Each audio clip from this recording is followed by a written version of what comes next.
believable, but you go, I don't know. So obviously you've shot a few episodes now for Ripley. First season, yeah. Will you be back for many more? Have you sort of thought about how much I need you to call the Travel Channel and work that out. We don't know yet. I think they haven't decided because it hasn't even opened in Canada yet. Mm-hmm.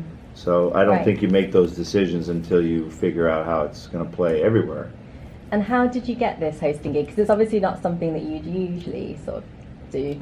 No, but other people get ideas and they pitch them out, and this one I thought was pretty good to do because it was a very reputable company that's been around for 100 years now, which is rare, especially in America. Companies don't last that long. They last 20 years, they think it's, wow, Amazon, 20 years, oh my God.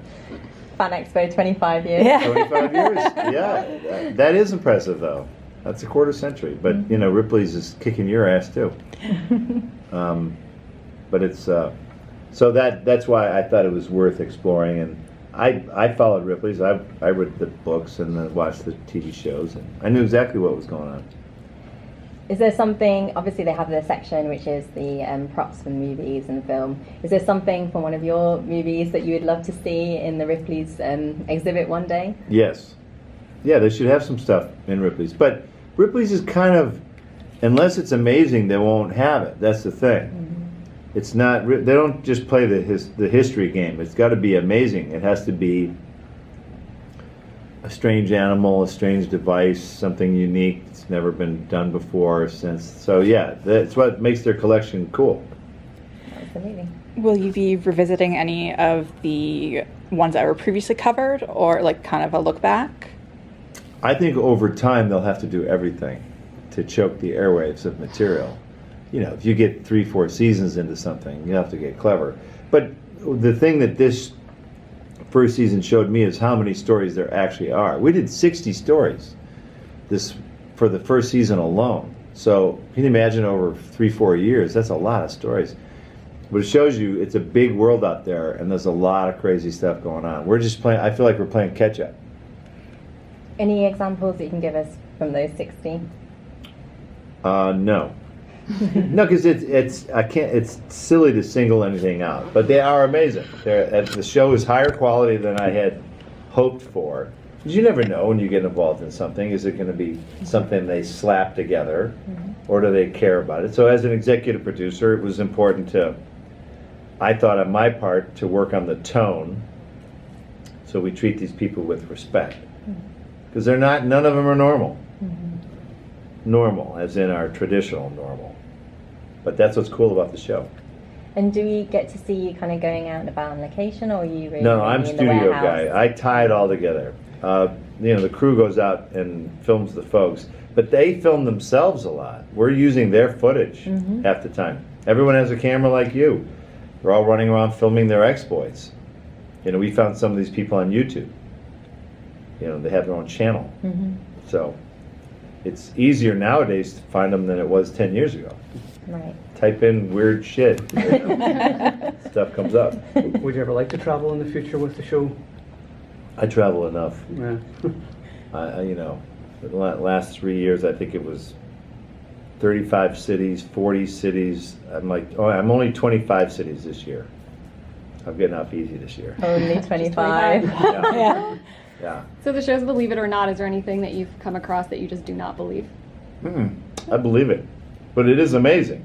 Okay. It's believable, but you go, I don't know how, but it's believable. Unbelievable. Yeah.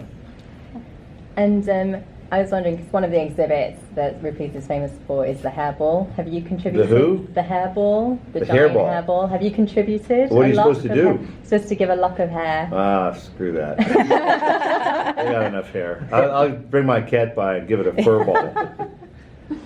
Where is it? Where is the big ball? Actually, that's a good question. I don't know. It's here. Oh, it's here? Is it Here. in Toronto? In Toronto. No, it's downstairs. It's in the Is it expo. down? Yes. Yeah. Oh my gosh. Oh, It well, wasn't if I here got any yesterday. extra. Okay. No. It got for I some want reason, all my hair. We got caught up in customs. Yeah. Something living in the hair? It's there now. People are contributing their hair to the hairball. Oh, wow. Oh. instead of the ball. You here I'll have on to check that business out. or pleasure? Purple to blue. Yeah. Amazing. Gross. And you mentioned the longevity of Ripley's. What do you think it is about the exhibit that in this day and age where there's so much in terms of entertainment, this kind of old school form of entertainment is still popular? Where you get to know the people. Anyone can find weird footage on the interwebs, but get to know the people. That's what's different from us on a security camera showing weird things happen. Is we get to know these people, and then we see it act out. We see what they're trying to accomplish, overcome. They're always trying to meet some new challenge, mostly, so we're documenting that. We're taking their footage. We're stealing their footage. This is about a good story, really. Yeah, it is. It is. Because most of it has come from behind, because people are born, kids born blind, just wants to ride his bike. So how do you learn how do you ride a bike if you're blind? He just wanted to be a normal kid. So he learned that bats can echolocate. They make little clicking noises, and they can tell how long it takes from the sound to bounce back. Is it a hard surface, a porous surface? Is it closer, further away? Is it an alley? Is it open space? Is it dirt? So he learned it all, and he started riding his bike by making little clicking, echolocating noises, just like a bat. Wow, And he got so good he can teach other blind kids. that's amazing. Yeah, it is amazing. Could you do it? Maybe. Could I do it? I don't know. But, it's how we think someone is born with negative, but you see if you make it into such a positive, the kid's like abnormally gifted, in my opinion, to overcome what most of us would go, well, I'm blind, guess I'm not riding that bike. It's great to see someone go, no, I think I'm going to try that. It's great. We all get very convinced of our own limitations, and I think we can fool ourselves sometimes. So do you think then, in that vein, the show is quite inspirational? It's 100% inspirational. Most of these people have lives that kind of blew before good things started to happen, or they had physical challenges, or were hurt, injured. You mentioned tone there. Did they ever run segment ideas past you that you've turned down? No, because as long as it's real. And that is the most amazing thing about Ripley's, it's not faked.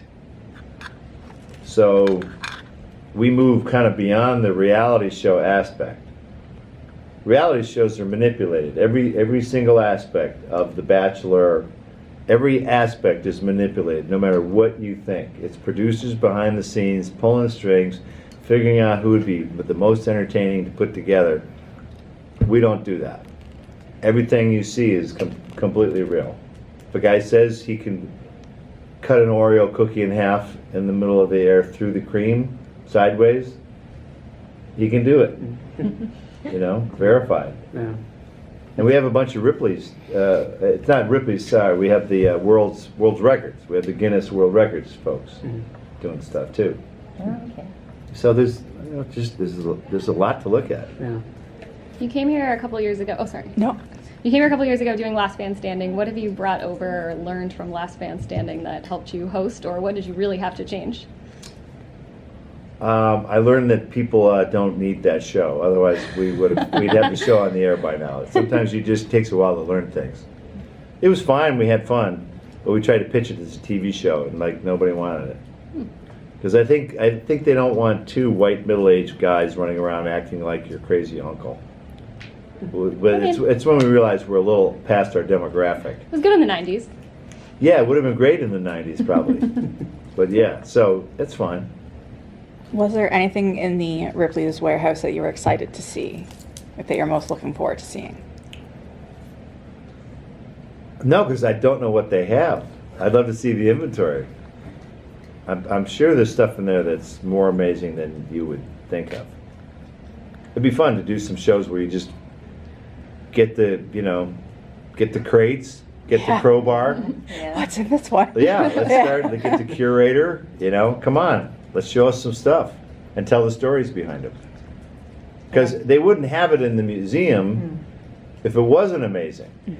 You know, they won't have something. They'll have a two-headed goat. They won't have a one-headed goat. They'll have a two-headed goat or a four-eyed something. Smithsonian doesn't have that. What do you want audiences to take from the show?